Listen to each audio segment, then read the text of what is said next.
All right. Good evening, everyone. A couple minutes after 7 here, so we're going to launch right into it. If you guys still need, still a couple of seats up front here, not too many.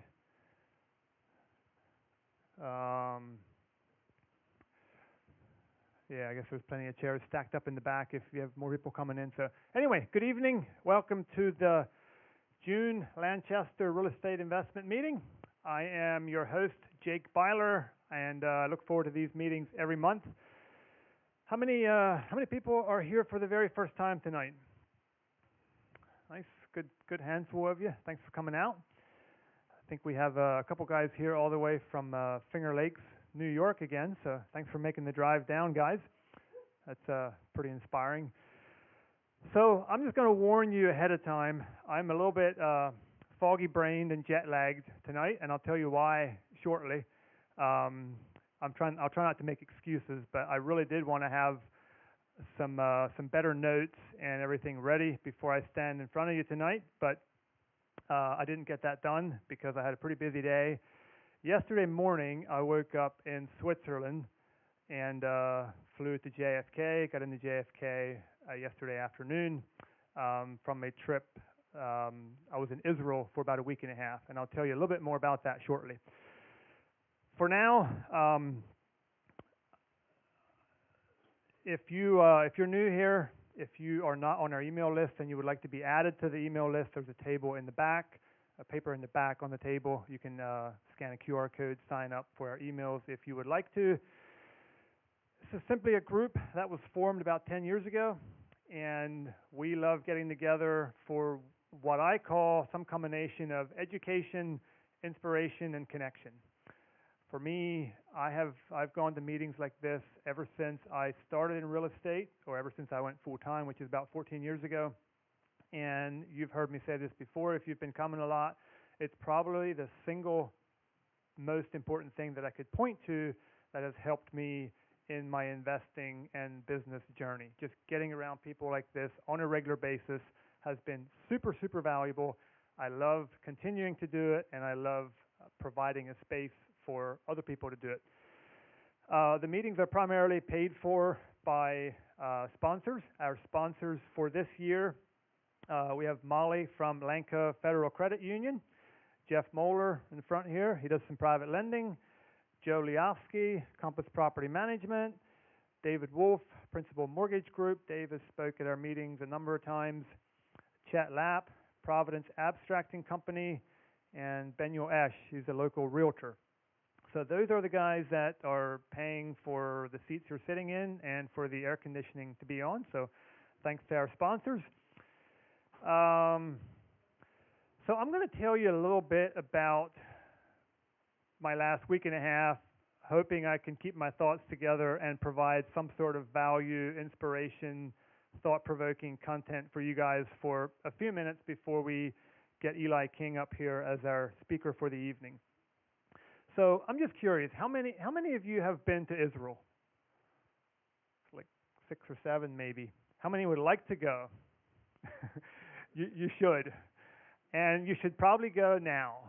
You could.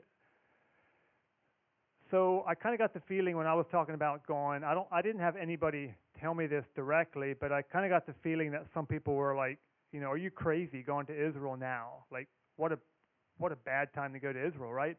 But the people that I talked to that had been there and that kind of had a grip on what's going on, their response was more like, wow, what an amazing time to go to Israel.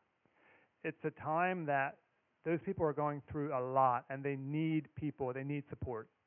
So this opportunity came up a couple of months ago. I went through our team leader, our tour guide, if you will, was a guy by the name of Doug Hershey, Ezra Adventures. You might have heard of him. He's been taking groups to Israel for quite a few years. As you can imagine, after October 7th, that pretty well shut down 8 months ago. And with some connections that he has, he realized there was an opportunity to take some teams over to work on the farms over there in the Negev desert. There's a huge labor shortage because of the war going on.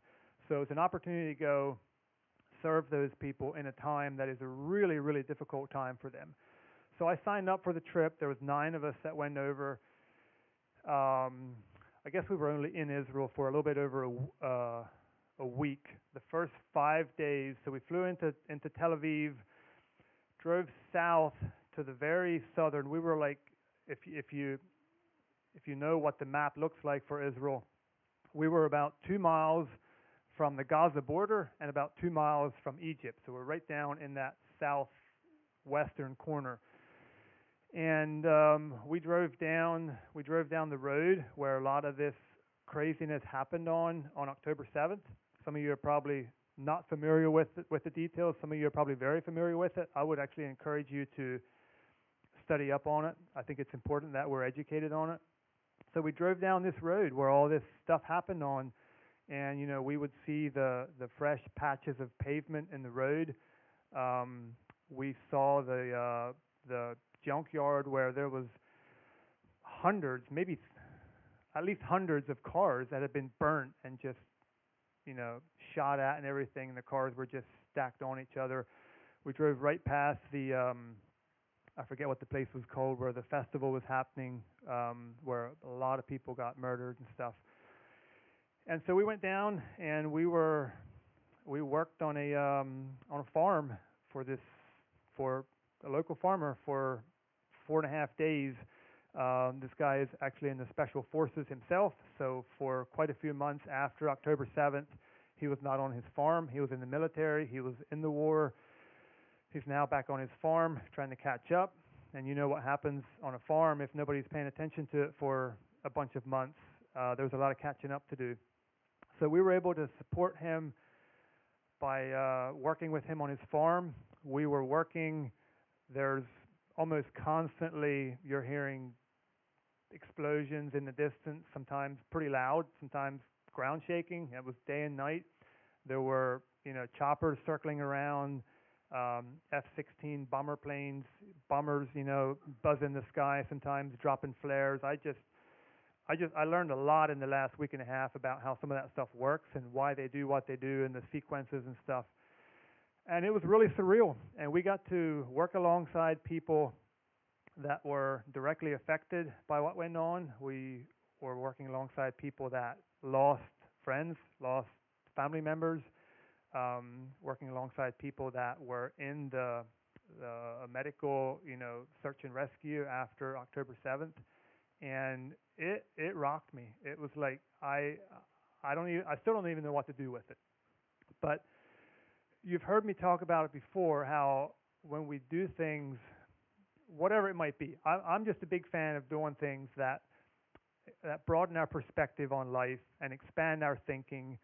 And we can either be over here, in the Western world, just thinking, well, that's miles away. They've always been fighting over there. It's just the way it is. Or we can realize that these are just real people. These are real people, and they are going through a lot. And at the very least, we can pray for them. We don't all, it doesn't make, not every one of you, probably wouldn't make sense for every one of you to go for various reasons. But if you kind of have a hankering for that, I would really encourage you to go and experience it at some point. And then we did spend about 3 days at the end of the trip touring Jerusalem and the Sea of Galilee. And I've often heard people talk about their experience in doing that and how it just really brings the Bible to life. And I just know exactly what they're talking about now. We were in Jerusalem. We were in the Garden of Gethsemane. We were looking up at the Temple Mount. We were in all of those places. Sea of Galilee, we went out on the boat ride, jumped in the water. The next day we went up on, as you can imagine, a lot of these places, they don't know exactly where the sites were of, the Sermon on the Mount and all of those things, but they have a pretty good idea. So the next morning we were up on the hillside, likely in the area where the Sermon on the Mount was. We could see across the Sea of Galilee, kind of one direction where the fishing village was. Over on the other side is likely the spot where the Bible talks about that he crossed over, where the herd of swine ran off the cliff and into the sea. And it's like, this is this whole area that we're looking at. Like, I think uh, I think 70 or 80% of the Bible. I forget what they said, but a large percentage of the Bible was in the very areas that we were in just a couple of days' time. So very, very interesting. A lot to think about, and I'm still not sure what to do with it all. But it was a really, really impactful trip. Um, if you've studied this stuff at all, you know what a kibbutz is. A kibbutz is a Jewish um, colony community. So we walked through we walked through a kibbutz that was hit on October 7th. We had to get military clearance to do that, which the farmer that we were working for, being in the special forces, has a lot of access to that. He has a lot of insider information, I think. So we were able to walk through there.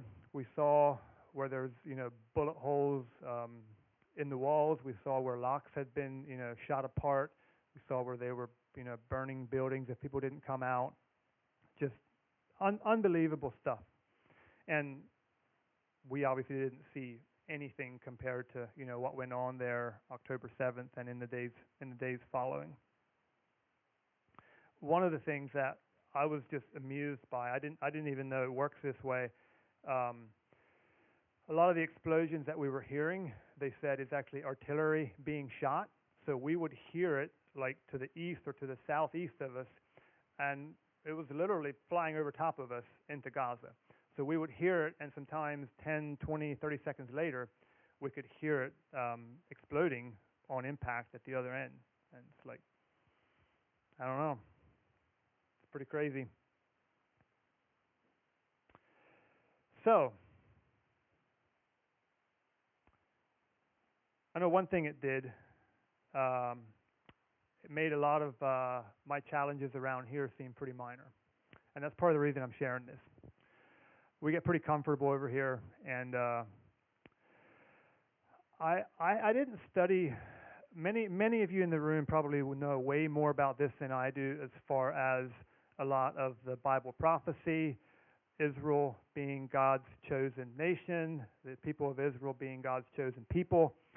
I'm not sure exactly what all of that means, but I think it's significant. And I would really encourage you to study that. And I'm not a big fan of the news. I don't hardly take in any news, which is part of the reason I wasn't more educated on what was going on. So I'm not telling you should start reading or watching the news in general, but I do think it is important that we are at least somewhat aware of what's going on over there. There's still, I think, 120 some hostages that are not accounted for. They don't know if they're dead or alive. It's a rough time. So anyway, that is not why you guys came tonight. I was trying to figure out how I can tell you a little bit about my last week and a half, and then kind of tie it in to our topic for tonight.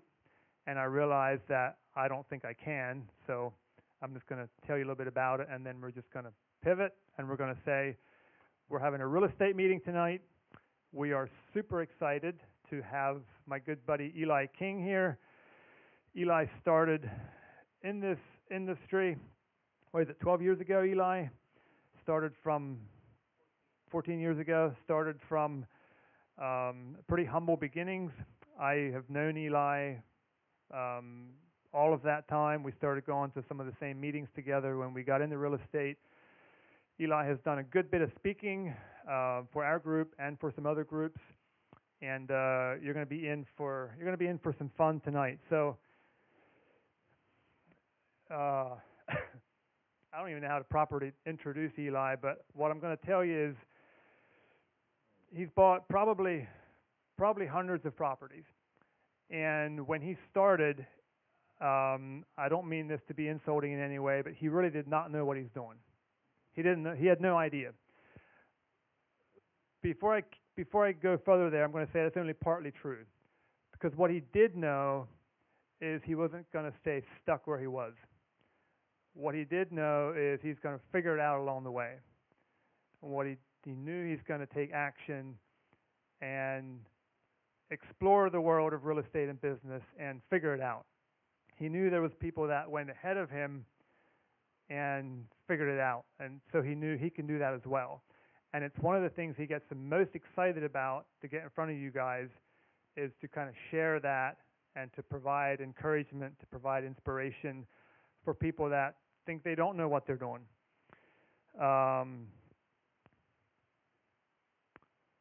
So yeah, like you said, Eli's been in the business for 14 years, lots of flipping, lots of rental properties, just lots of life experience, and it's going to be a fun, entertaining, inspiring, educational, fill in the blanks, next hour and 10 minutes here. So with that, let's give a big hand for Eli King. Come on up, Eli.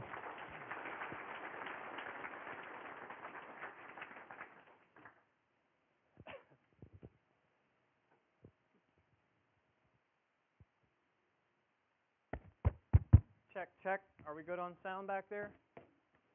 Thank you, Jake. Thank you for the warm words. Yeah, like we'll get back to that in a minute, those warm words. But by way of introduction, I'm Eli King, and just so glad to see you all here tonight. Lots of familiar faces here, and probably also some friends that are out of the area that are watching as well. So, hi, Jim. How are the mountains tonight? Hey, Steve. How's the beach? Yeah, glad to see you all. So, my name is Eli King, and my wife Rebecca and I live in Strasburg. We have 3 children. We have Michael, who is 7. Right here's Michael. And we have our angel son John. He was born in 2021 and died at 7 months. So for him, we have him in our hearts and in our memories. We think that is only a temporary arrangement. And we look forward to being all together one day again. And then we have our youngest daughter, our youngest, which is daughter Mariella. She is 1 year old, and right now she's just really at a sweet time. So yeah, we have our big sunshine Michael and our little sunshine Mariella. So I am a real estate investor full time. That is what I do, and you can read a little bit about my story in the books.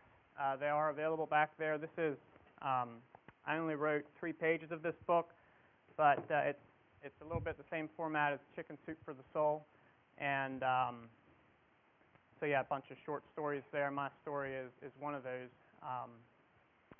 Some other co-authors there are Darren Hardy from the Darren Daily, and that was kind of a feather in my hat there.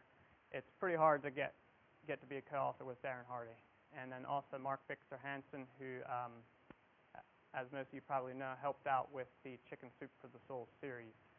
So that book is available, $20 each. I would just tell you I wouldn't leave all the secrets that you would like to know on the table for only $20. So there you have it. All right, well, as to that introduction that Jake was talking about and that he sent out last week, anybody in here kind of look at that and like, wow, sounds like a guy that just, had it all like dished out to him, and you found yourself being just a little intimidated. Anybody here? All right, well, cool. If you were, I know exactly how you feel. So let me share a little bit about that. So last month, okay, let's turn it around here. So last month we get this the introduction, and I look at that, and I'm like, okay, so this guy's the top Ford salesman in the state, and he's got a big solar contract, and he's like got this big is that it? There we go. He's got this big housing complex that he developed, and I was like, some slick car salesman that just sounds like everything dished out to him. I mean, all of us, here would like to have money just rolling in, from the solar contract each morning as the sun gets up, and I was like, I remember thinking, does this guy even put his pants on one leg at a time, or does he do it some other way? And so I just want to bring that up because when Gary came out and he shared a lot of his struggles, and I just found him to be very relatable, and so that's my goal here tonight, is to just let you all know that I don't have it all together, and that's okay. If you feel like you don't have it all together, that's okay too. All right, we're on the same boat, and yeah. So that's yeah. And so one story I want to share there with regard to that is, so like we all have our, like, we kind of just shrink back. We're like, okay, so that guy's up there or whatever. He's up there in front of the room, so he's like really must have it all together. And so recently I had an experience that I just want to share, just because I don't have it all together. All right, and so I have an older gentleman who's been helping me for about 5 years, and he recently let me know he's moving on. And I was I was really saddened to hear that, because he does a great job for us, and some of his recent projects were 431 North 3rd in Columbia, 130 South 5th in Columbia, and just really does good on the basic grade rehabs. But he's older, and somebody poached him. Somebody came after him, said, all right, can you work for me? And it kind of went down hard, and I kind of got on the wrong track mentally. I was like, this other guy, what was he thinking? And he ruined a good thing for me, and I was stuck, all right, mentally. And I don't like to hire people, so that was probably a big part of it. Like, hiring for me I just don't like it. I mean, I don't have time tonight to go over the 200 reasons, but I'll just tell you I have a fear of hiring people. I hired some doozies, there's always some whatever. And so I called one of my friends one day, and I was sharing how all this went down, and I was like, this is really rough, and I was like, and I expected he would put his arm around my shoulder and say, yeah, good health is hard to find these days, and just that other guy, he shouldn't have done that. And do you think that's what he said? What he said made me think of Darrell Eberly, where he's like, I've discovered why I have a flat spot on my forehead, because I do like that. So this guy said, really? He's like, I like hiring people. If I get short on help or we're busy, I have no problem reaching out to somebody that I think is not 100% into his job. And he's like, the other guy probably knew that there was some wiggle room there with David, right? I could have smacked the guy, really. Like, if he'd have been any closer, I probably would have had to. But I came away from that phone call, and I was just refreshed. It changed my way of thinking about the situation, and I needed to hear it. And I just want to share that with you because for two things. Number one, like, we all have our areas of insecurity or fear that we, sometimes we just have to deal with that. And we all have our, we're on the same boat. Like, for me, it's hiring and whatever, a whole long list of other things. For you, it might be something else. And so here tonight, as a group, we're gonna learn. We're gonna just dive deep. We're gonna break this thing apart and break it down into understanding how we can, overcome some of those mental cobwebs that I call them. I call them cobwebs in my brain. And so that's my goal here tonight.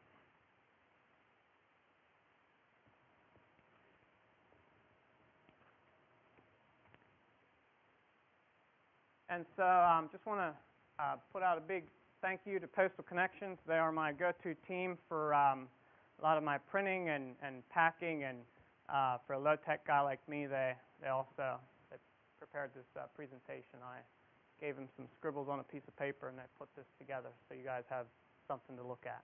So just want to make sure you have their info because they're very helpful people. And so that leads me into tonight's presentation. So a while back, Jake asked me if I want to speak sometime this year, and I said, yeah, I think I could probably manage that. And the reason I said yes and not no is because while I'm not really comfortable up here, I really enjoy inspiring a group of people, and I enjoy sharing our challenges and our just some of the ways that we were able to overcome overcome challenges. And so as he asked me what I would like to speak about, I thought about a couple different topics, and I came across a couple different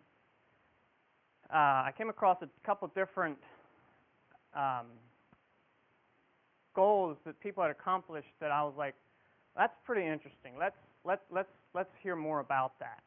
And so tonight's presentation is going to be about the 5 principles achievers live by to successfully achieve big goals. And that's kind of a mouthful, but I couldn't really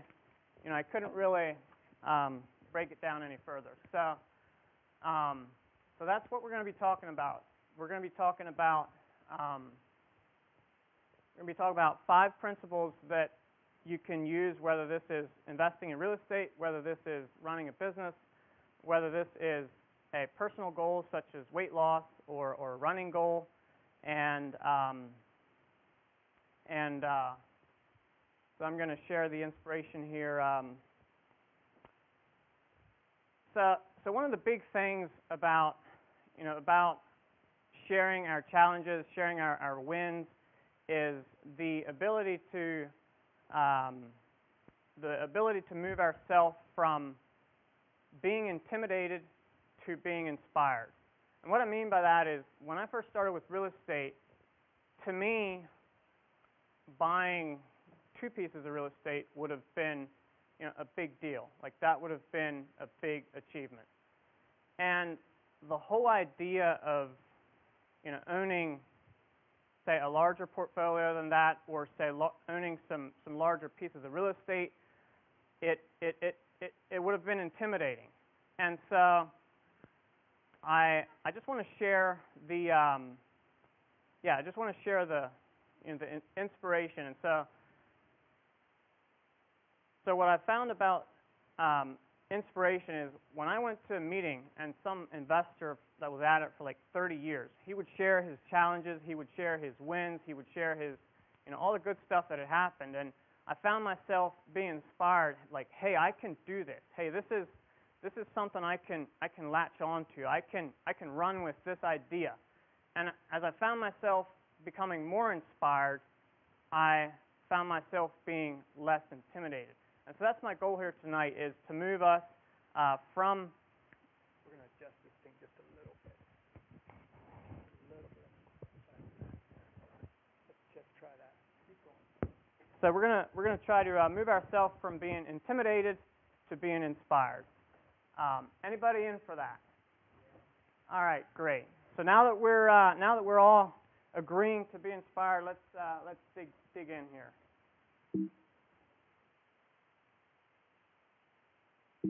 All right.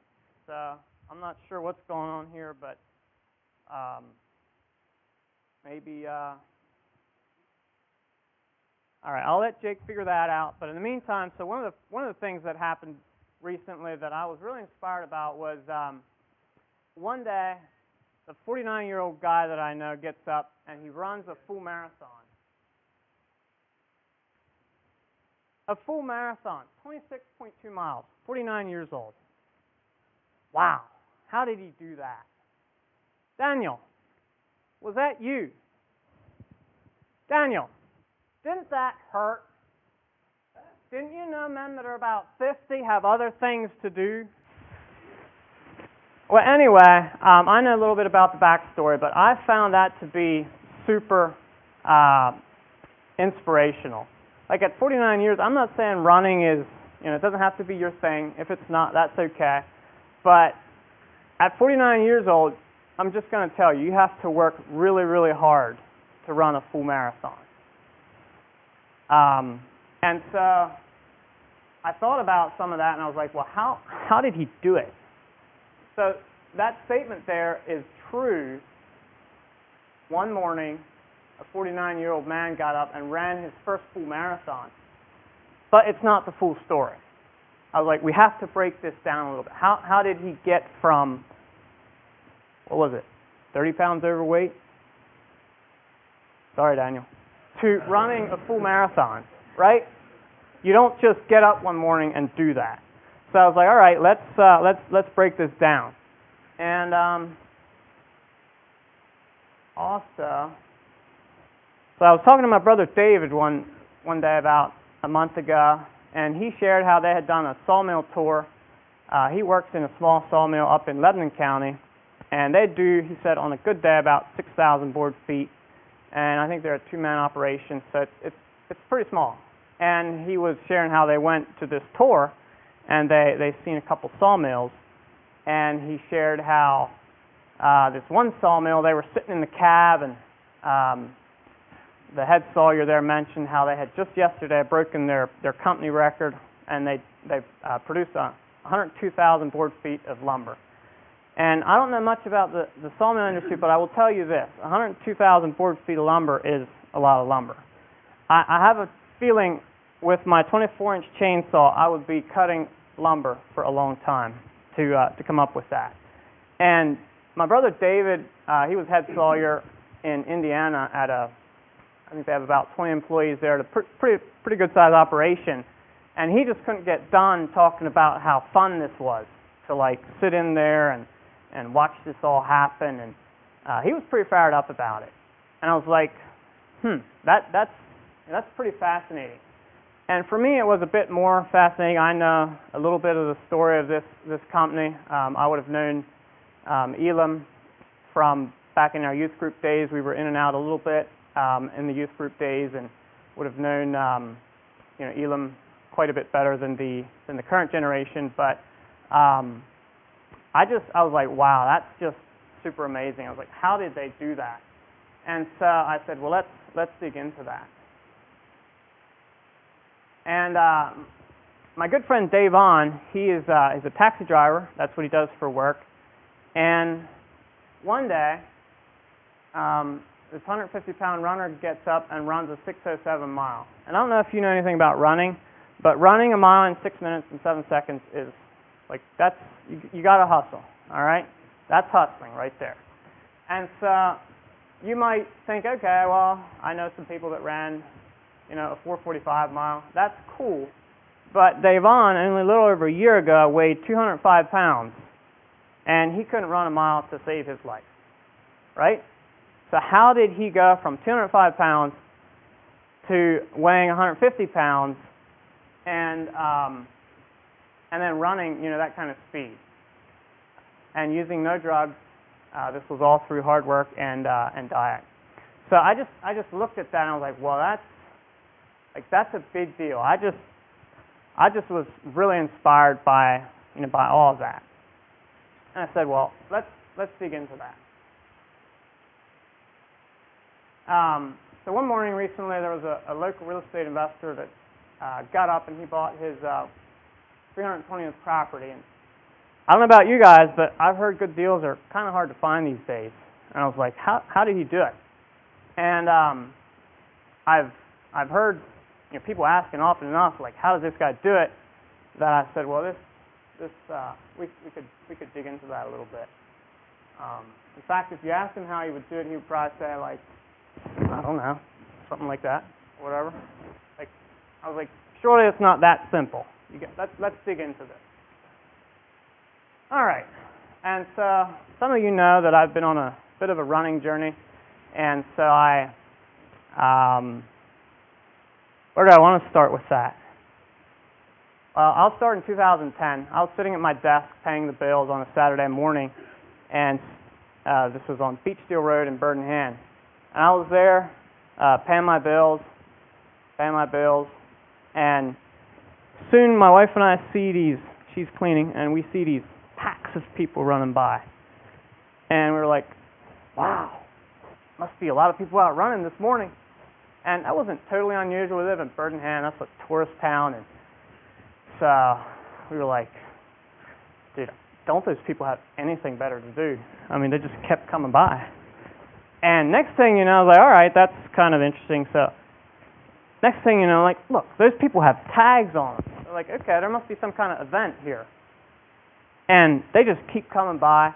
And for almost 3 hours, people would run by with these tags on. I was like, man, that's a lot of people. I bet you they staggered them. Like, one starts now, and one group starts now, another group starts 15 minutes later, another group because there's no way they would all want to, run down the road at the same time. And next day at church, I found out these crazy people just got done running 13 miles. I was like, I thought only horses run 13 miles. And for some reason, that just stuck with me. And the next year, we attended the event, and it's a nice fire company fundraiser, and we just kind of got sucked in. So my wife and I, we started doing a little running, 1 mile, and we just kind of liked it. But we did it at dark because I don't know what the neighbors would think, And my wife was like, I'm not going out after the sun's up. So anyway, so we ran a little bit, and I couldn't get this out of my mind. I was like, 13 miles. And I was like, these must be some freaks, right? Some people that they just have springs in their legs or what, I don't know. They're just like crazy people. And I didn't think that I would ever be able to run 13 miles. But as I dug into it a little bit, they told me, oh yeah, these are just normal people. They're out for a run, and they're just having a good time. And I was like, well, maybe I should try it. But I was busy doing real estate, and it kind of just went by the wayside. And I attended these events every year, and we would, have fun, and I would get charged up, and I would go back to work and whatever. So 2015, I said, this is it. I'm going to do this. And they have this thing called the Fireman's Challenge, where you run a 5K the night before, Friday night, and then you run the 13 miles the next day. I'm like, well, this is Bird in Hand Fire Company. We really need to support them. So I'll do the Fireman's Challenge. And so I'm out running from like May through September. And I have this pretty well down pat. We're gonna go in there, and we're gonna do good, and we're gonna do good on the 5K, and then we're gonna crush it. I actually meant to survive the half marathon. So then we're going to do that, and the day before I was out at work trimming a tree branch and had an accident and fell 15 feet and crushed my ankle. I didn't run the half marathon or the 5K, but I immediately signed up for the next year so that I'm committed. So anyway, long story short, I kind of got the running bug and would run the Bird in Hand for a while, every year, run from May through September. And, maybe run 200 miles for the year or whatever. And then one year I decided, I'm going to run 500 miles. And I was like, I'm just going to do it. I don't know how, but I'm going to do it. So I would get busy and run, and I didn't make it, 378 miles. And so the next year I said, well, let's do 500 miles. There's nothing stopping me. So I did. The next year, in 2022, I finally broke the 500 mark. And overachiever that I am, I got 612 miles in. And so I was like, all right, well, let's step this up a bit. And so, long story short, I kind of had a good year. But I've heard that your legs start running after like 10 miles or so. Like, how do you get to that kind of miles? And I was like, do people really just get up and do these things, or is there some principles that they all apply? And I was convinced they do. That they use some of the similar principles. And I asked some questions. I dug around a little bit, and I came up with 5 things that everybody in this room can do to achieve goals in your life. And this is generally more of a real estate meeting, but tonight we're going to talk about some other things as well. So if you really do want to get my opinion on real estate, the last time I presented in 2021, December of 2021, I did a speech on the four pillars of building wealth in real estate. And maybe you could attach a link to the follow-up email or something. But that one, I really covered the basics of real estate and how real estate works and why it works the way it does. The first principle that these people employed was we're going to adjust your mic one more time. I hate to. Well, that's good. I hate to be interrupting, but I think we're going to get it just a little bit better. Do you want to just do the mic? Do you want to do the mic? How is the sound in the back? Is it a little iffy? You still have to let it good. Move away from the mic. I think if we put it over, it was going pretty good, but your head is often turning the one way here. So I think if we put it here, you're going to be good. Trying to get too much of your beard in there. Yeah, I have no problem being a guinea pig. Is that good? If it's not, we'll just go to the mic. No problem. So, we're good? Okay, great.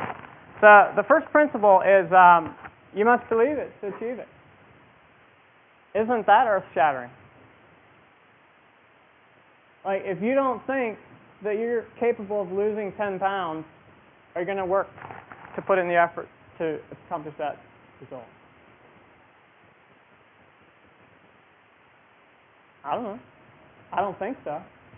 I don't think you're just going to get up and say, well, I think today's the day it'll just roll off. You know? Is that how it works, Jake? Yeah, okay. So, you have some notes here.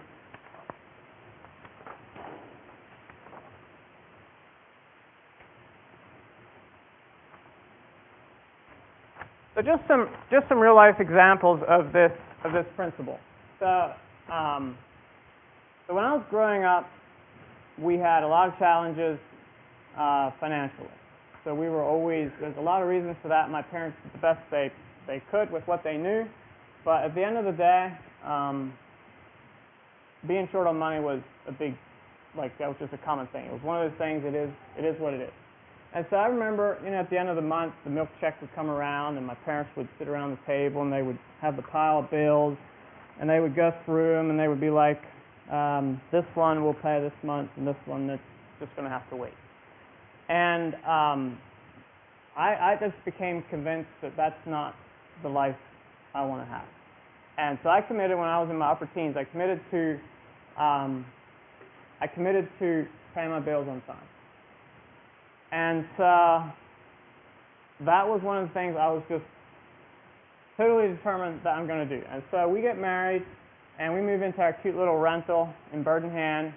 And a week after we moved, in March of 2009, I get a call from my boss on Saturday night. And he's like, hey, Eli. I'm like, yes. Say, I don't have work for you next week. This is a good enough story. I really want everybody to hear this. We're just going to switch to this mic. Let's just get rid of this stuff. There you go. Try that. That's probably why I don't do technology. It just doesn't cooperate with me. So, all right. So I'm on the phone, and this is Saturday night, and we had just got done spending the day going shopping. We needed a lawnmower, we needed a weed whacker, and I had just brought him a paycheck, so that was no problem. But at the end of the day, our money was pretty much spent on household stuff. And here was my boss at 7 o'clock saying, I don't have work for you next week. Now listen, I had this part-time job. So yeah, back up a little bit. So I was living in Indiana while we were dating, and I would come in for 10 days or 2 weeks and work this construction job. And here it was, we got married, and I moved into full-time. And here's my boss saying, I don't have work for you. And that was really, really scary for me. And I said, well, how are we gonna make this work? And so that's how I got into real estate.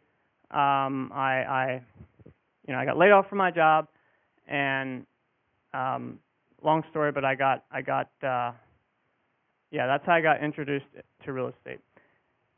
And so the bill, back to paying the bills. I was like, okay, so we're going to pay the bills. And so I found out that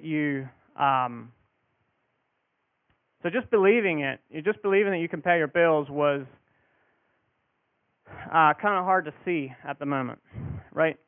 I didn't have a job. I called around, and other people were not hiring right then. This was March of 2009. It was just kind of a bad time to be hiring.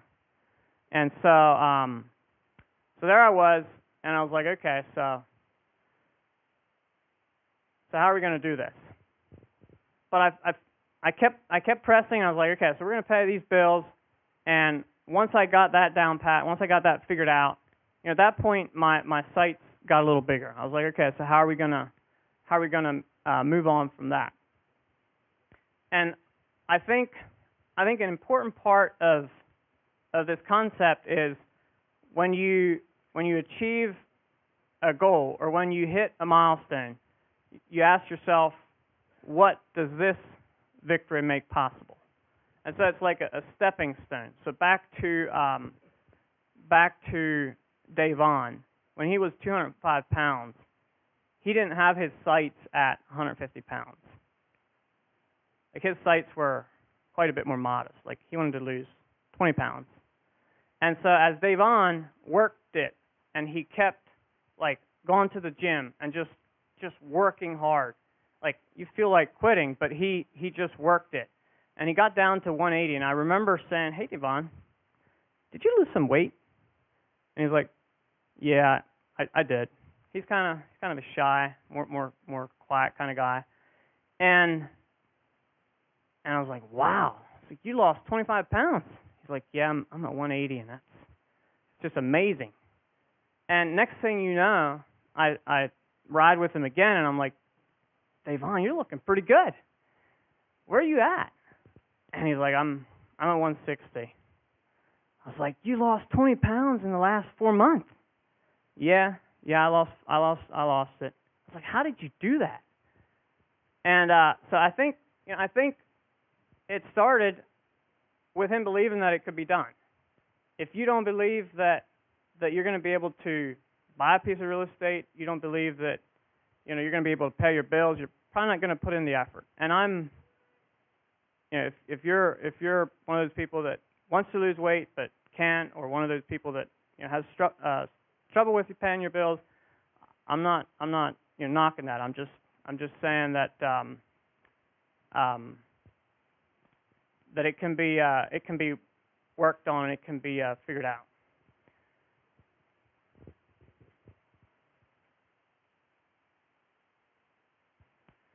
So back when I was unemployed, I called around for a job, and it just wasn't there. I got some offers for 2 days a week, $12.50 an hour, and it just wasn't going to work. I kept hoping my boss would call me back because I really liked that job. I was making $12.50 there as well, but it was full time, 50 hours. I could do well on that pay scale, and he never called me back. And I finally realized that I'm gonna have to go a different path. I can't hang on to this anymore, like hoping that he'll come back, and it's just probably not gonna happen. And my dad-in-law, he I guess knew me well enough. He's like, Eli, he's like, nobody else is gonna take care of you. You're gonna have to take care of yourself. And so I was like, all right. So I started out my own business and started out doing roofing. I had roofing experience from when I was a teenager. So we got our roofing business started. I would go door to door on around neighborhoods and just pass out my business cards, and it wasn't fun. Like I had never imagined I would get thrown in this kind of situation. And many days I had no work, and that's hard to believe these days when you could just put your hand out and work comes out. But back then I was when I wasn't doing roofing, and my dad-in-law didn't have fill-in jobs for me, I would sit at home on the recliner reading books. And so 2 of the books that I read had a huge impact. The first one was The Slight Edge. So if anybody here never read The Slight Edge, I'm going to ask you to change that. I was unemployed. I struggled to pay the bills every week. Like sometimes it was barely there. And when you're in that kind of position, it's really, really hard to believe that anything you do will have a big impact 10 years from now, because all you're focused on is like the next bill or the next paycheck. But reading The Slight Edge, I realized that if I start thinking long term, if I start thinking beyond today, and I set in motion principles that are time-tested, time-proven, I can move myself from not being able to pay the bills to being able to pay the bills, on a regular basis. And so I read that book, and I read it again, and I read it again, and I said, I get the message. And the basic message of this book is these principles are easy to do and easy not to do. It's not complicated, but it's easy to do and easy not to do. And the second book that I read was Rich Dad, Poor Dad. So I was sitting on the recliner in the middle of the day reading this book. I had just come off a 120-acre farm where work was not an issue. But my parents lived in Indiana. I lived in Lancaster, didn't really know a whole lot of people here. And I just remember how uncomfortable I felt. I was like, I want to be working. I want to be, being productive. And there's nothing here for me. I couldn't just go out and work that morning. And to make it even worse, my wife had a 3 days a week cleaning job. I, the man, was depending on my wife to pay the bills. It was not good for my manhood right at that time. So hopefully I learned a little bit about humility and being appreciative of my wife and all that stuff, which I think I did. But that's where I was. And so I read this book, and I had always thought, well, real estate is something that I can do when I'm 50 and semi-retired and filthy rich. Then I can afford to buy real estate, okay? And back when I was on the farm growing up, as I mentioned, we had a lot of we had some struggles. Mostly what I remember now are the good times, which is kind of interesting to me. But one of the things that my mom talked about a lot was she was like, Eli, you can be anything you want to be. And back in mid-1990s, she would read this book as she was on bed rest. So she was typically on bed rest for about 2 months or longer before each of us were born. And she could have, really got on the wrong track with her thoughts. Like, she was stuck, and we were struggling to pay the bills, and she couldn't get out and help with the farm work. But she read books like this, and this was before John Maxwell was John Maxwell that we know today. And she reminded me that you have to think tough. And so as we were on the farm and scraping by, I remember a time I was probably about 10 or 11 years old, and the neighbor came by, the neighbor Joe. He was 90 years old or so, and he had lived on this farm for 40 years. And whenever he came around, we would gather around because he always had a good story. So we gathered around, and him and Dad were sharing jokes and having at it. And he turned to my dad and he said, John, I bet you this farm is worth $500,000. They really went up. And I was like, excuse me. Doing that accent kind of got to my throat here a little bit. And I remember thinking to myself, and I was too polite to ask right at the minute, I was like, we only owe $200,000. Why, if this thing is worth $500,000, are we having any kind of money issues? And to me, that was just like, I couldn't figure this out. And so I asked my dad, I was like, well, Dad, why do we have money issues if you've got all this equity? Well, I was like, the banks don't want to lend it to me because I have no, they say I don't have the cash flow. Anybody hear that ever from a bank? You don't have the cash flow. No, you don't have no loan. You don't have the cash flow. And so that's where my dad was. He's like, I was like, well, why do we have money issues? And so he shared how, well, we can't sell the farm. Where would we live then? This is what I do. This is what I work, and we can't sell the farm. And so I was like, wow. And so back then, I got inflation. I got like, okay, so real estate goes up, but I never understood how or why. And so as I was reading this book in the summer of 2009, sitting on the recliner reading this book, Robert Kiyosaki goes pretty deep on some of that stuff, and he shared how they just print money. They print money. And in this book, he claims they will never quit printing money. And I thought about that, and I was like, and he explains it as money floating out around, in the system, and they keep printing more money, and more money there is printed, the more dollars it takes to buy the same thing. And I was like, that's why real estate goes up. And so it lit a fuse inside me that, hey, I have to do something about this. Like, this is crazy. If they're just going to print money, if I don't do something about this, I'm going to get behind.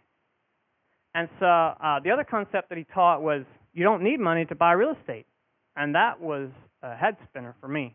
I always thought if you want to buy real estate, you have to have lots of money to put down. And you have to have lots of money to get that bank loan. And he shared how you really don't. You don't have to have money. You don't have to be filthy rich. You have to be good with people. And so through that, I was inspired to believe that I can earn real estate. It still took a year and a half before I found the right people and all of that. But for me, my journey in real estate started with believing that I can buy real estate. For me, I had no money, and so it also meant I had to believe I could buy it with no money. And Robert helped out with that tremendously.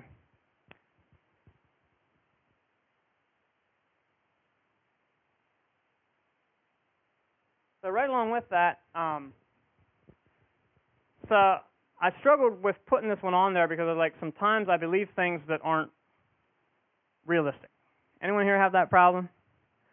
And so I'm not sure what is a healthy belief or what is unhealthy. And so that's how I came up with the next principle.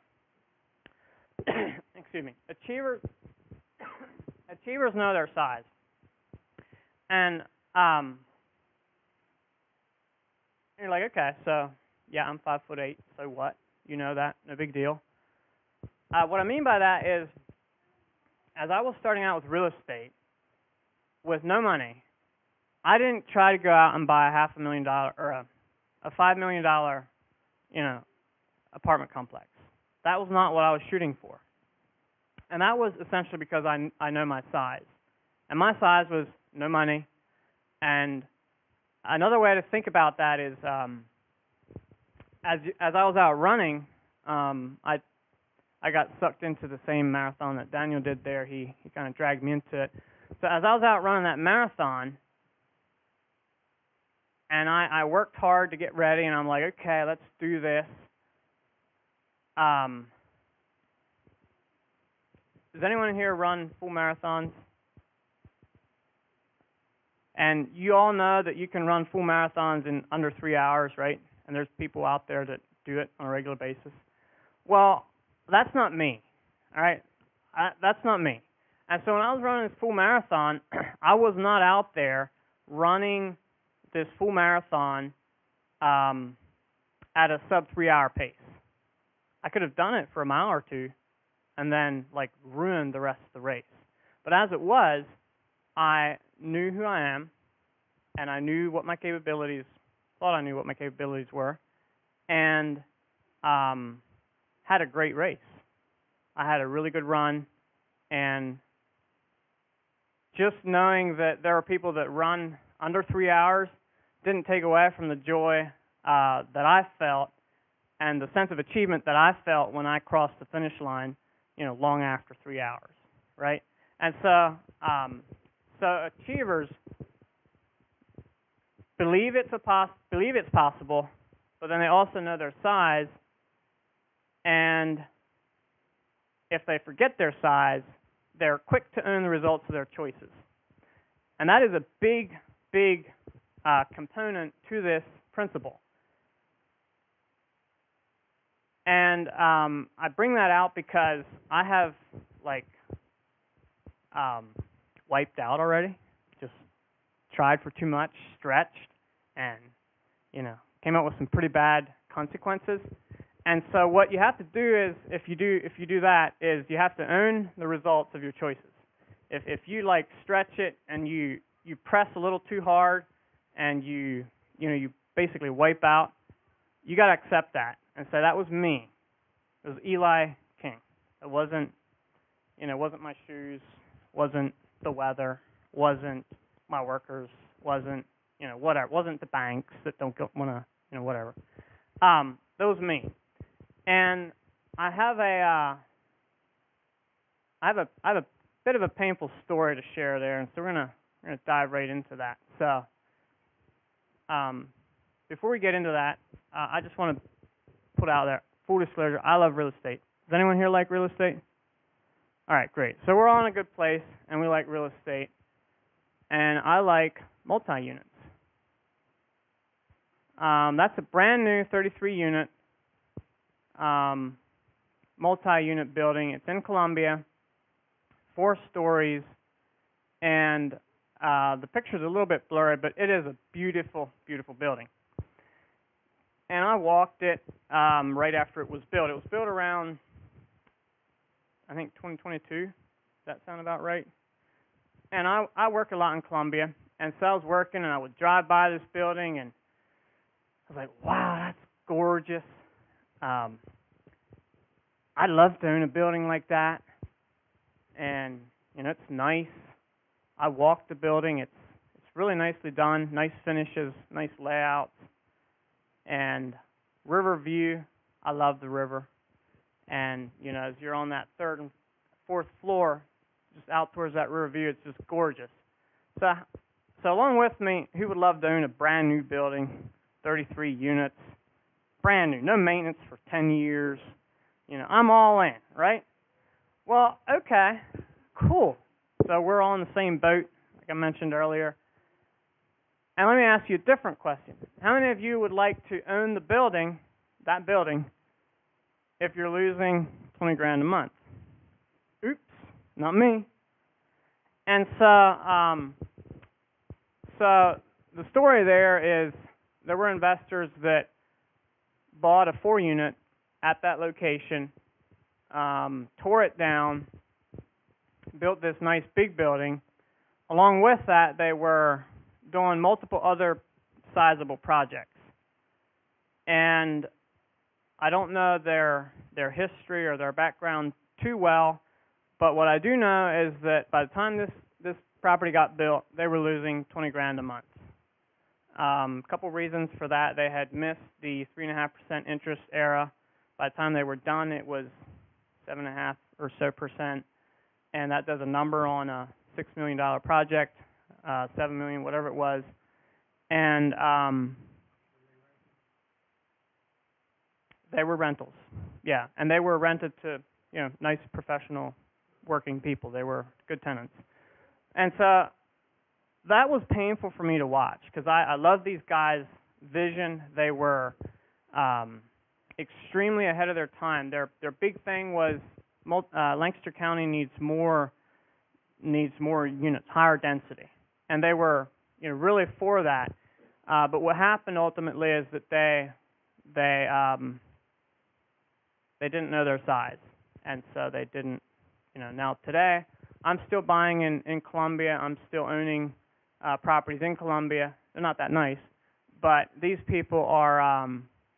They're no longer in the building, and I think they're still doing little real estate, but it's not.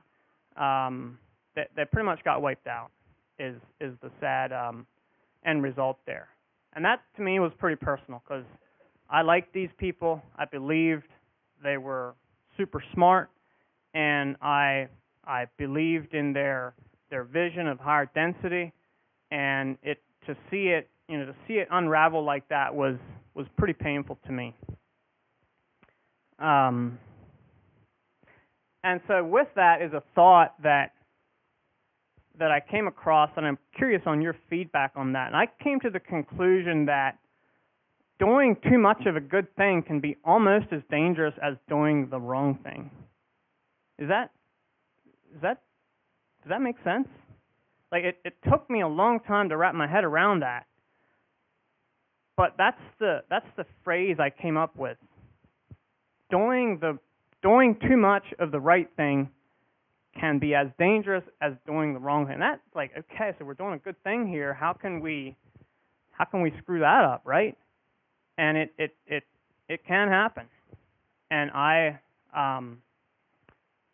been challenged by that because I'm a big believer in pushing and working hard and setting big goals. But I think there's a lot of value in knowing your size. What I will add is the investors in this project had multiple reminders. They had multiple reminders and opportunities to adjust. They always blamed whatever else on the result. They could have adjusted and adjusted the size of their current dreams. They could have kept the dreams for later when they were more capable. So I will add that they did have opportunities along the way to adjust. They just, I guess, chose not to or whatever. I'm not sure. So somehow we got to find that balance. But I just wanted to share that because to me it's kind of personal and pretty painful. I like these people.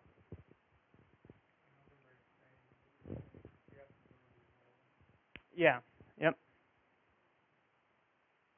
All right. So achievers discover their areas of strength and run with it. I know that sounds totally boring, but that is one of the big things that achievers do that most people don't recognize. Like seriously, if you're gonna nail 102,000 board feet of lumber in a day, you have got to get some things figured out. You're not going to do that by trying to cut. This is pretty obvious. I'm green at the whole lumber thing.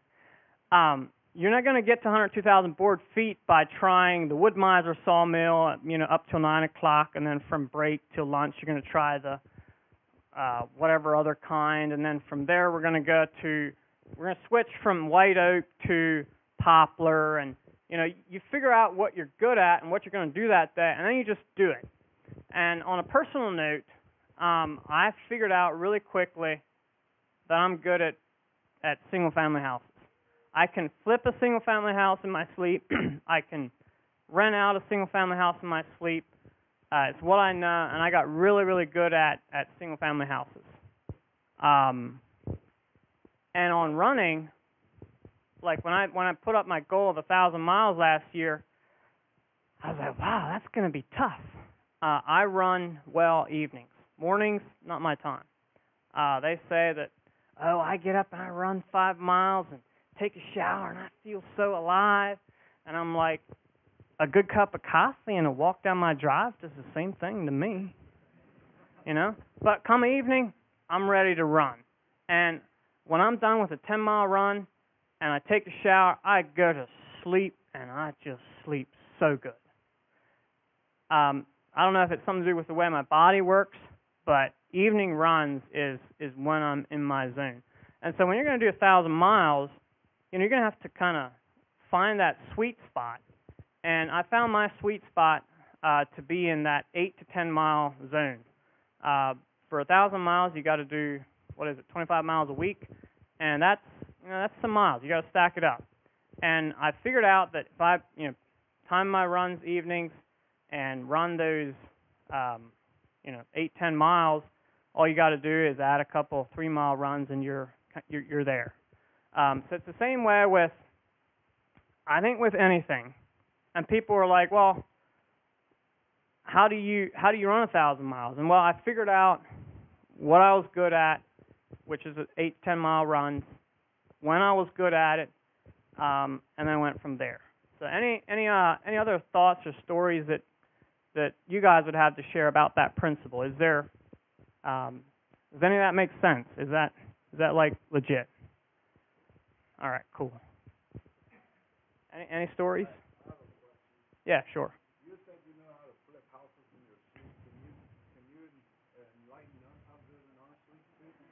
Yeah, sure. Yep, absolutely. I'll get right to that. You're so ahead of your time. That's me right there. Out of all those 5 principles, that is my weakest. But I have discovered that all achievers are quick to partner with, or hire qualified people. And in case of running, I didn't hire anybody, but I did ask questions. And one of the big questions that I asked that took me from running a 13-mile run and just being super miserable for the next 2 weeks to loving running a 13-mile run and feeling half decent afterwards was a piece of advice that Eli King gave me. I said, Ames, so how do you, if you know what your time is going to be, like I know how fast I can run the 13 miles, but I always struggled with starting out too fast and then just struggling the last half. Like, how do you eliminate that? If my time is going to be 150, then let's just keep it the same. But I couldn't. I knew what my mileage has to be, but by the time I was almost done with the mile, I looked at my watch and I'm like, well, I got to slow it down, but it was too late. And so he advised me to practice even splits. So every quarter mile, you break it down, right? And so that's one of the big things. I had to break it down further, take it from a mile to a quarter mile. And if I pace myself, you could call it discipline in business or weight loss or whatever. If you discipline yourself, pace yourself, then you can go a lot further. So what happened is, as I did that, I would take myself from starting out too fast to being disciplined for the entire mile, and by mile 2, I would repeat it over again, and it just changed a lot for me. So yeah, on the hiring part, as I told you earlier, I'm not your hiring coach.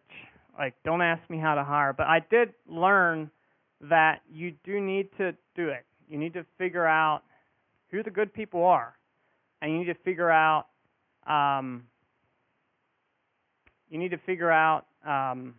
who they are and how to get them on your team. So back to my brother David.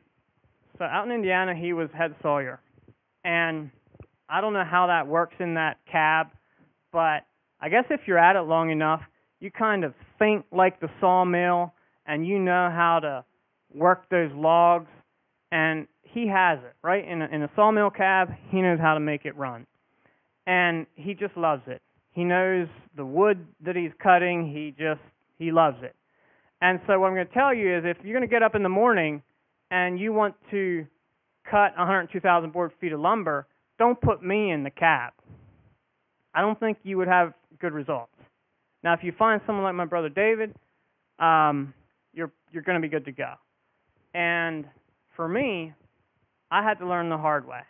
So back when I was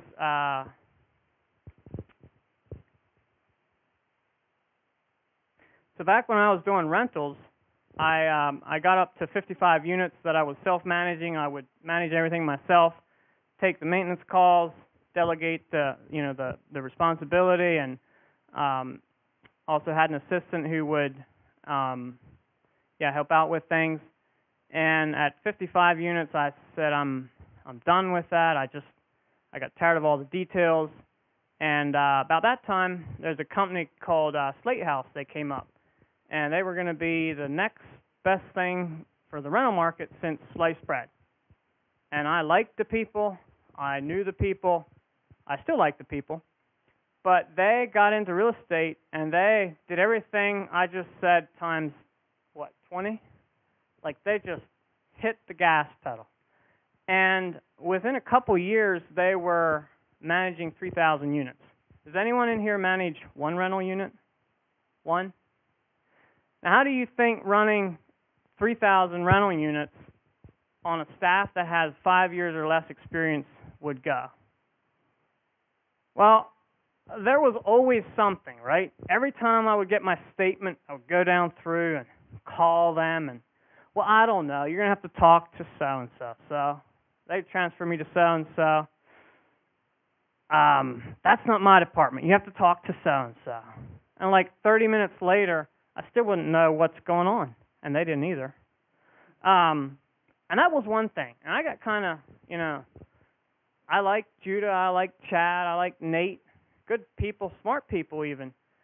And this started to bother me. I was like, this is not cool. I felt, for me personally, I could put up with it. And after probably 3.5 or 4 years, I get a call from one of my tenants that had been with me for almost 10 years, and he said, Eli. I'm like, yes? He's like, I have 2 inches of water in my basement. This is a finished townhouse in Lidditz with a finished basement. Nice townhouse. Like, I have 2 inches of water in my basement. I called, texted, emailed, Facebook, WhatsApped, Instagrammed these people, and nobody got back to me. I was like, whoa. I was like, if that's what a tenant says that has my number, what are the people that don't have my number saying? And it was then that I realized that, I really have to get out of my comfort zone and change direction. And I still love the people. They're great people, but they were just not, they were not qualified. They were not doing a good job. And that's really important to me as an investor, because dealing with all that drama, dealing with all that headache, kept me from feeling confident about buying and keeping good rental properties. So I would buy these properties, and I was like, should I sell it? Should I keep it? And as I analyzed this, it was kind of easy to just sell it, because like, boy, introducing another building like this to that kind of drama was, it was going to be a bit problematic. And so, so when I changed direction, as of now, I actually spread my portfolio out. So we have 5 different managers. I will never again go back to one boat. It's just how I am now, I guess. But what I will say is finding good managers cleared my head to focus on what I'm good at, which is acquisition and adding value. Another one that's really painful is, so as I got into investing, I got to learn a lot of people, and about 2014, I started investing in syndications. Over the next 6 years, I invested in 8 different syndications, and here in 2024, 10 years later, I'm still waiting for the first of my 8 syndications to return my principal money, the amount of money that I invested in. So like at this point, 10 years later, I'm 0 for 8. And I realized about 2020, 2021 that, what, I just have got to let this go. And that was hard for me to accept. But I had to face the facts. They were not performing well. They were not meeting expectations. They were not returning the return I had been told to expect. And at 0 for 8, I had to acknowledge that these people were not qualified to be taking my money that I wanted to invest for passive returns. And that one especially was really painful. So yeah, achievers, they put the right people on the right seat in the right bus. And I'm still learning on that one. That is probably the weakest area that I have there, partly because I, trust people, I believe people, I believe in people, and it takes a bit more than that. So I remember in 2011, this was 2010, I bought my first piece of real estate. 2011, I I had the opportunity to go to a 3-day event, real estate event. It was a coaching thing that I bought, coaching package, and they really, really, really dug deep in real estate. Back then, I was not aware of a real estate meeting in the area.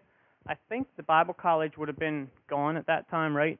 But I didn't know about it for some reason. And I was like, look, I don't know what I don't know. And I really felt like I have to figure out, is this going to work or is this not going to work? And so 3 days, these coaches were just pouring into us. They were teaching us techniques. They were teaching us how real estate works. And they were using language that I didn't always understand. And at the end of it all, I had one burning question. I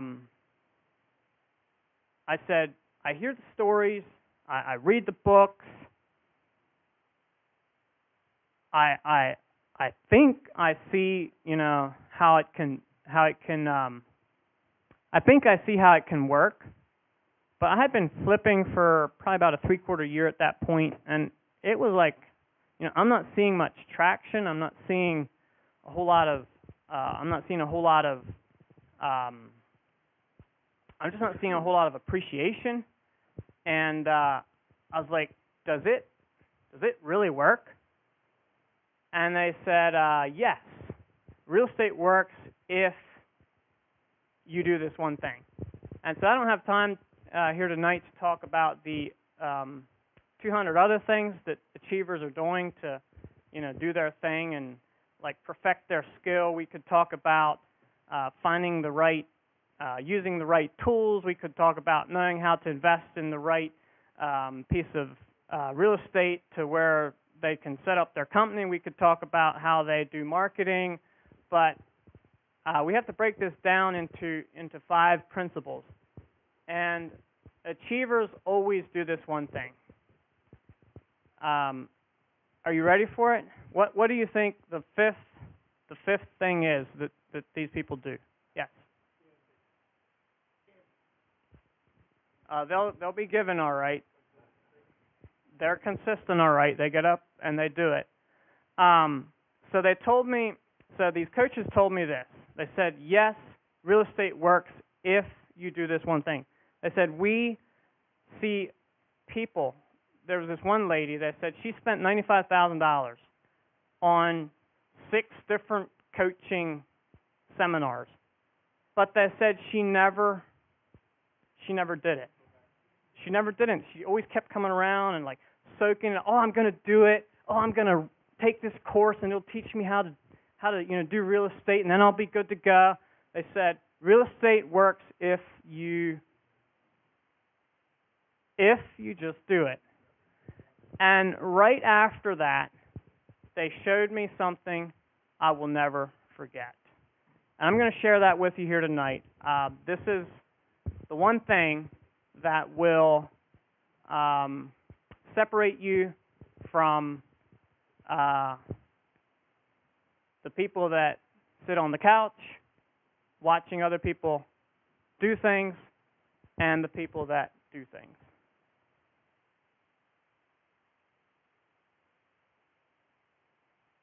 I believe desire and will to win is everything.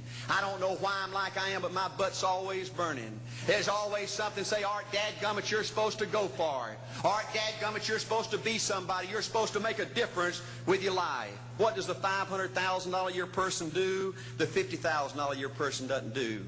You look at the outside and study those 2 individuals, everything seems to be the same. They both are the same sex, they both are the same age, they have the same training, the same positions, the same contract, the same fringe benefits. They both are successful, they work hard, they're good family people, make tough commitments. But what's the difference? What does the $500,000 a year person do? The $50,000 a year person doesn't do. He pays the price and a little bit more. He works hard and a little bit more. He's loyal to the company and a little bit more. He believes in a little bit more. He makes money and a little bit more. He saves money and a little bit more. If you want to win in these United States, you got to be tough and you can't quit. The last thing I'll talk to you about today in building this winning edge is, folks, if you want to win in business, You got to be a leader. Leadership is everything. You show me anything in these United States that win, I'll show you a leader at work. You show me a successful church, Boy Scout troop, club, football team, business, I'll show you something run by a leader. See, I thought at one time in my life you had to be smart to win. I used to have these smart people that dress so pretty and talk so pretty and use these big words.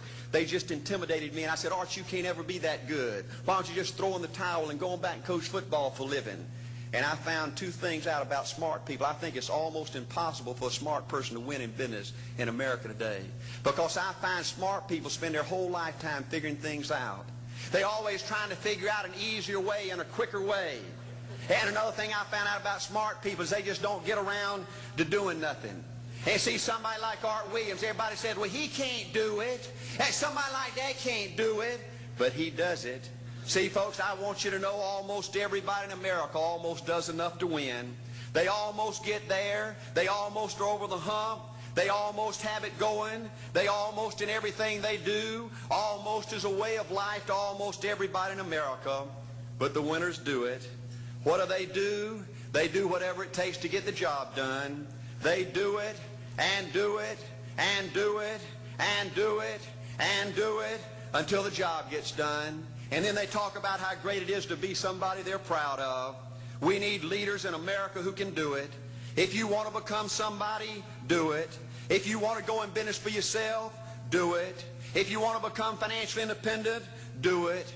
I hear too much talk in these United States. Everybody can talk a good game. We need people in America who can do it. I go all over this country with A.L. Williams, and I have people say, Art, you can count on me. Wonderful. Just do it. Art, I guarantee you this is my last stop. I'm going to win now. Super duper. Just do it. Art, if I could just have one good month and get the ball going, I know I could make it big. Super. Just do it. Art, if I could just pay off this debt, I could really go. Great. Just do it. Art, if I could just sell my house. Do it. But houses ain't selling. Do it anyway. Art, I'm not making any money. What can I do? You just do it. Do what, Art? You do it, and do it, and do it. Art, I guarantee I'm going to win this contest. Super duper. Just do it. Art, I'm over the hump now. Watch my smoke. Great. Just do it. Art, I want to make it so bad I can taste it. What I do? You just do it. Art, I'm a vice president now. Can I quit doing it? No. Art, I don't know if I can keep on keeping on. I'm really hurting. What I do? You just do it. Do what, Art? You do it, and do it, and do it. Art, all my life I wanted to be somebody important. Well, what do it then? Art, I'm going to save money so I don't have to go through this again. Great. Just do it. Art, I don't feel like I've had enough training. What I do? You just do it. Art, my manager don't give me no help. What I do? You just do it. Art, you don't understand. I was Mr. Everything at my former company. You don't mean I have to start off down at the bottom and do it, do you? Yep, you really got to do it. Art, what's the primary difference between winners and losers? The winners do it. They do it, and do it, and do it, and do it, until the job gets done. And then they talk about how great it is to finally have achieved something unique, and how glad they are that they didn't quit like everybody else, and how wonderful it is to finally be somebody they're proud of and make a difference with their life. Thank you.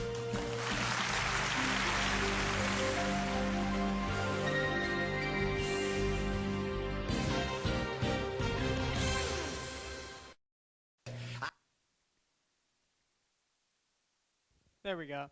So yeah, back in 2011, they shared that, and I got it. I got what I have to do, and so that's my message here tonight. You know, each of us here, we have goals, we have dreams, we have things we want to do, and I think that was laid out pretty good there. And so just on a recap, these are the 5 principles that that achievers live by to successfully achieve big goals. So that pretty much wraps up my presentation here. And I want to do this at the beginning, but I forgot. So as I was getting ready for this presentation, I was reminded yet again there's a lot of work goes into preparing for one of these, but I was reminded again how much work and effort that Jake puts into running this meeting. He's been running this meeting for a couple of years, and just every month we show up and we can expect that there's a place to go to, and the lights are on and the doors are open, and a lot of behind-the-scenes work that that I know I take for granted. So let's just join me in giving Jake a big thank you for this.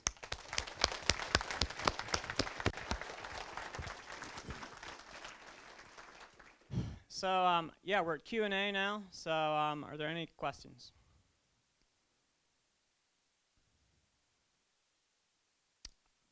All right, cool. I think you pretty much got. Yeah.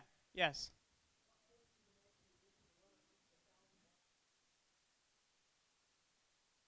So the question is what pushed me to run 1,000 miles? And yeah, you're right. You don't have to run 1,000 miles to do okay. But so what pushed me to run 1,000 miles is a couple of things. I had always ran the Birmingham Half Marathon, and I would run from May through September when the race was. And I wanted to be a little more year-round, and I wanted to be more consistent, and I also wanted to break that 150. I couldn't run a half marathon. My best time was like 151, and I decided that if I run more and I run more consistently, I could probably break it. And then I started with the 500, and once I did the 500, I was like, well, that was pretty doable. Let's step this up. Kind of back to what does this make possible? And I thought 1,000 miles seems possible. So,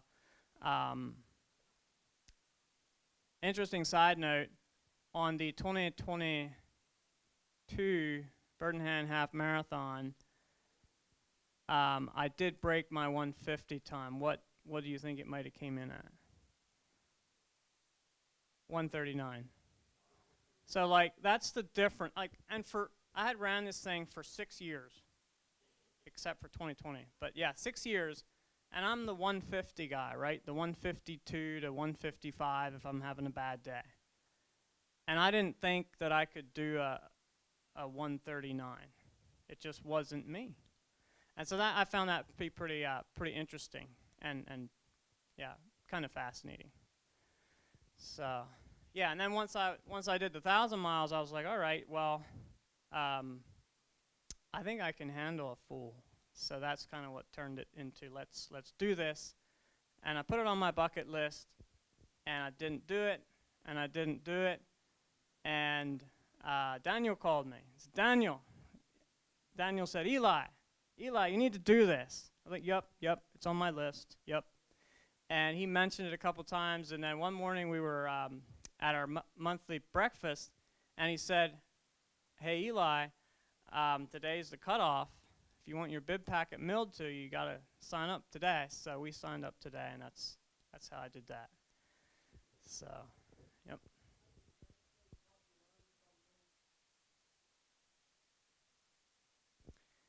That's exactly, that's a interesting observation, and that's exactly what we're doing. We are taking our business, and we are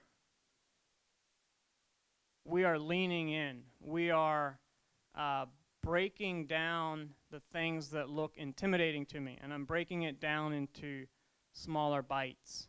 And then we're saying, okay, so this we know we can do. We can lean in for a short period of time, and then as we prove that, then we know we can move to the next step, and we can continue that momentum for the whole year. Like, it's kind of like the quarter-mile split thing. I know I can do a quarter mile at a disciplined pace, and if I don't burn myself out the first 3-4 miles, I can run a much better half marathon. So just some things like that. Yes? Can you give a rough synopsis on how you first found and completed your very first? Yes. I was roofing, and I was outbidding for jobs, and I was competing against framers. I was competing against masons who knew how to buy and use a roofing nailer, and work was really, really hard to come by. It was not the environment we're in right now. There was a recession, and people didn't have money, people didn't have jobs, they weren't spending money, and everybody that was out looking for work was desperate to feed their crews, their family, and I was constantly looking for work. And I had read these books called the banks. The banks said, no, we're going to lend you the money, and so that kind of put the kibosh on that. And then I read a real estate ad that said real estate meeting every Tuesday. So I called the number, and it turned out this guy was a flipper who had developed leukemia, couldn't do the physical work anymore, and just had a lot of insight on bank-owned properties. So he was trying to get together a real estate meeting and put out this ad. So I called him, and he never did get a real estate meeting together, but he agreed to share his experience and wisdom with me for a 33% cut. So essentially 1/3, 2/3. And I have a really good calculator, and it was really quickly figured out by me that 2/3 of whatever we make is a lot more than the zero I was making right now. Interestingly enough, I had never thought of flipping real estate. Like, to me, it was always buying long-term rentals. That was what Robert talked about. That was what Fortune at Your Feet talked about. That was what I thought. And the idea of buying and renovating houses was intimidating to me. And when we looked at the first property, it was a sweet deal in Mannheim. Simple rehab, like very simple. I said to him, I said, I like your plan for me here, but I have two problems. I have no money, and I don't know how to fix up houses except for the roofing part. And he said two things. He said, there are people out there with more money than they have use for that can fund this deal, and that took a bit for me to wrap my head around. And he said I have yet to see a young, ambitious guy not be able to figure a couple things out, and that was just the push I needed. And so he helped me get started. We did quite a number of deals together, and he was the instigator, a God moment, if you will, meeting him. Yep. Yes.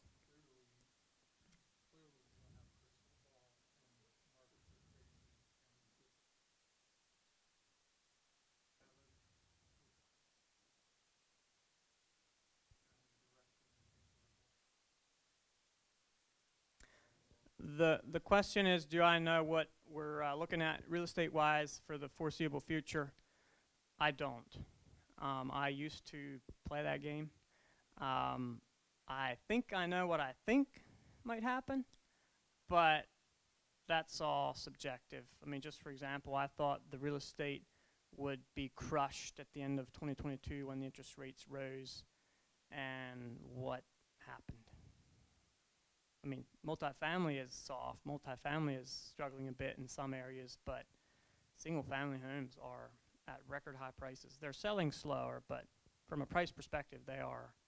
So that was me, fully opinionated, totally wrong. So that's me. Anybody have one final question for Eli? How far are you running this year? This year's my off year. I'm going to be doing 500 this year. Yeah, I was ready for a break, and I'm leaning a bit more into the business. So 500 miles. How about a big hand for Eli?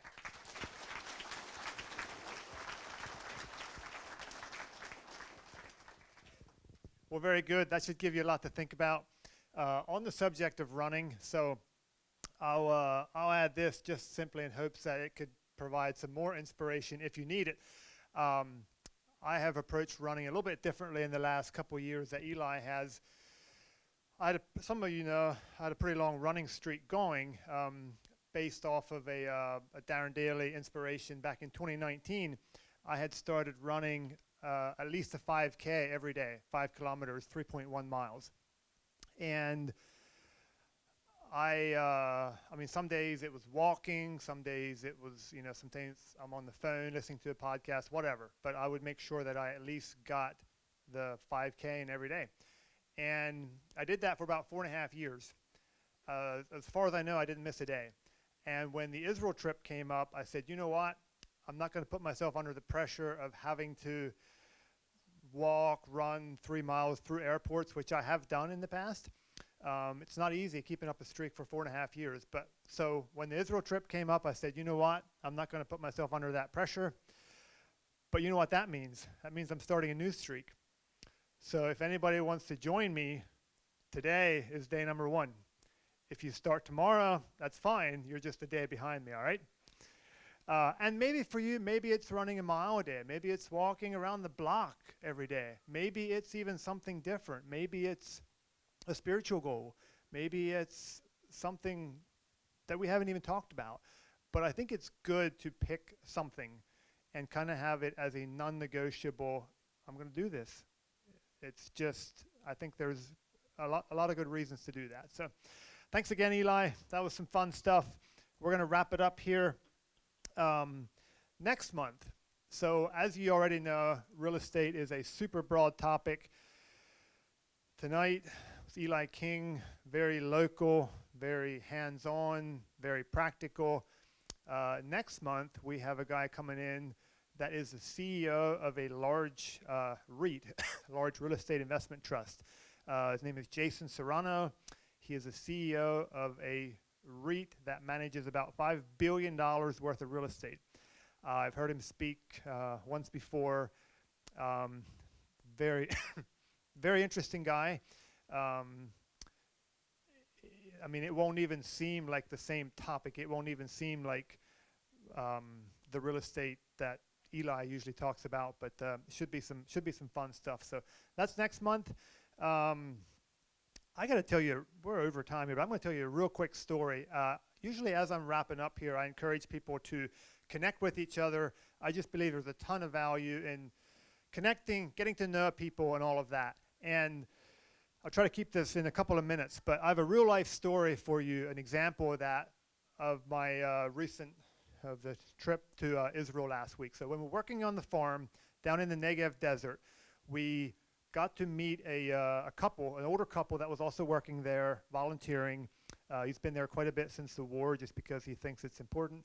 And we got to chatting, and he said they live in Zurich, Switzerland. And we're like, oh, that's interesting. We said we're actually flying through there on the way home. We had a layover there on our way home from Israel. And it so happened that the layover was an all-night layover. We flew from Tel Aviv to Zurich, got to Zurich at 9 p.m., and our flight out wasn't until 10 a.m. the next morning. And they're like, wow, we're close to the airport. You should just come to our house to sleep.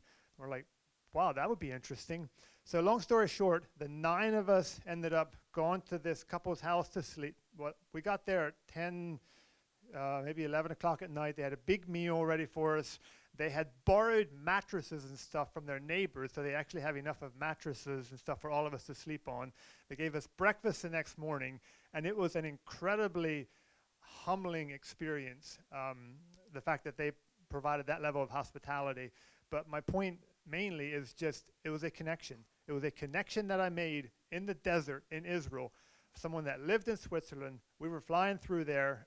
He came to the airport, met us in the airport, got us on a bus, walked a couple blocks to their house, and it was like, wow, like how does that stuff even work? So anyway, hope you found that interesting. So thanks for coming out.